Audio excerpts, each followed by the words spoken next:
Cette réunion d'information sur la restauration écologique et la lutte contre les inondations à Saint-Rémy-lès-Chevreuse.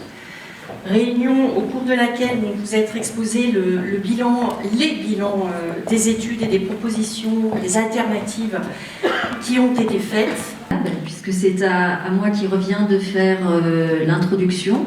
Je voulais commencer justement par une petite anecdote personnelle, puisque justement, moi j'ai signé ma promesse de vente de maison en 2016, en mars 2016, donc c'était avant les inondations. Et sont arrivées les inondations du 31 mai qui m'ont particulièrement marquée. Donc le parc naturel régional est donc une structure qui a des missions, qui doit remplir en fait un contrat d'engagement avec l'ensemble des acteurs du territoire visant à préserver son territoire tout en gardant un tissu économique et un tissu viable. Donc c'est ce qu'on appelle le développement durable. On a mené une étude avec la faculté d'Orsay, l'unité hydrologie, pour comprendre justement comment fonctionnaient les rivières. L'unité administrative qu'est la commune ne permet pas de comprendre ce qui se passe dans la nature. C'est bien une unité géographique qu'il nous faut. Et donc en bleu, c'est le nouveau tracé qui correspond au vrai fond de vallée. Au vrai fond de vallée, on a fait des études en fait de géodésie, c'est-à-dire qui permettent de savoir où se trouvait en fait l'ancien lit, et donc on est vraiment sur les anciens méandres de la rivière ancestrale avant le Bief. Le principe est de se dire, en amont, on va élargir le lit pour éviter les débordements, et le lit sera resserré à l'aval pour favoriser les débordements. C'est-à-dire si vous fermez à l'aval, à l'amont, évidemment, l'eau... voilà. Donc on a à la fois reconnecté les zones humides, limité les inondations, et on est arrivé également à une meilleure qualité de l'eau, puisque vous savez très bien que dans les zones humides, on a une végétation qui est très... qui pousse beaucoup. Juste un petit rappel, contrairement à un film assez connu américain, vous avez la particularité d'avoir 3 rivières qui coulent dans votre commune et non pas une seule. Donc vous êtes bien au milieu de 3 rivières, l'Yvette et ses 2 affluents, le Redon et le Montabé. Vous avez la particularité dans la commune de Saint-Rémy-lès-Chevreuse que ces 2 confluences soient très très proches l'une de l'autre et juste avant le centre-ville urbain. Pour revenir se recoller sur le projet qu'a réalisé le parc. Donc là, je vais vous présenter l'évolution du cours d'eau, ça c'est le fond de la rivière, du pont des Blonniers jusqu'à la fin du projet. Donc qu'est-ce qu'on a? On a différents... Au niveau des berges maintenant, si on s'intéresse au niveau des berges du tracé de la rivière, bien sûr l'objectif c'est d'être en bon état. Donc on en est assez loin en amont. Donc on a rencontré l'agriculteur, on a fait un premier piquetage avec lui.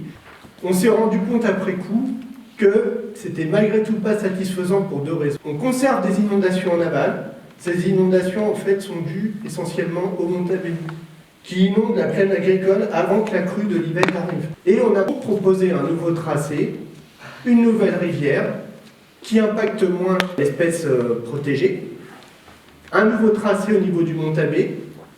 Ça a été possible parce que le CIAVI est en train d'acheter des terrains au nord, ce qui n'était pas le cas en début d'études.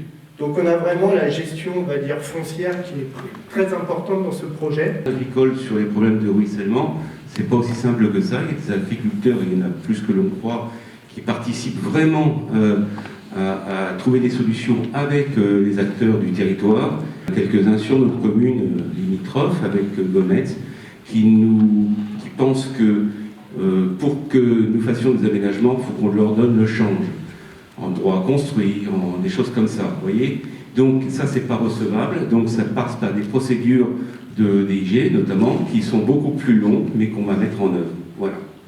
Et donc on va avoir le projet de remise en fond de vallée pour le rétablissement écologique de la rivière. Donc c'est le rétablissement des milieux naturels, des zones humides et également des écoulements.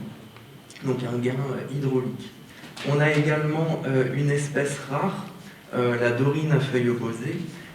Donc là, on a pris le parti de changer le tracé du projet pour venir ne plus impacter cette espèce. À l'actuel, le Montabé, il a plutôt tendance à aller à contre-courant de l'Yvette, ce qui crée un nœud et qui rehausse la ligne d'eau.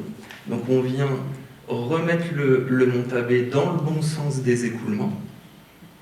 Et on a un deuxième verrou dont parlait Jérôme, qui est le pont de la rue de la République, où il y a par exemple des gros réseaux sous le pont, et ces réseaux prennent la place de la rivière.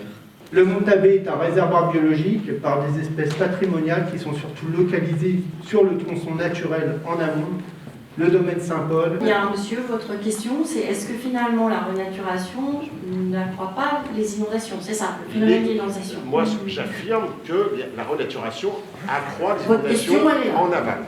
J'ai pas bien compris où elle se situait. En fait, j'ai compris que c'était en aval, c'était de ce plan-là. Et j'aurais bien aimé savoir exactement où ça se situait.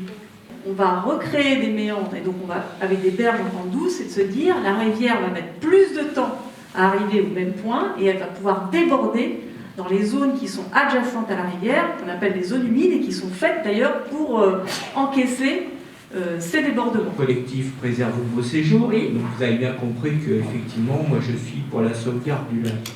Et bien le C'est message, je veux tout simplement dans le rapport. qu'on garde le lac. Jacques Leclerc, Merci. habitant au bord du côté du lac au séjour.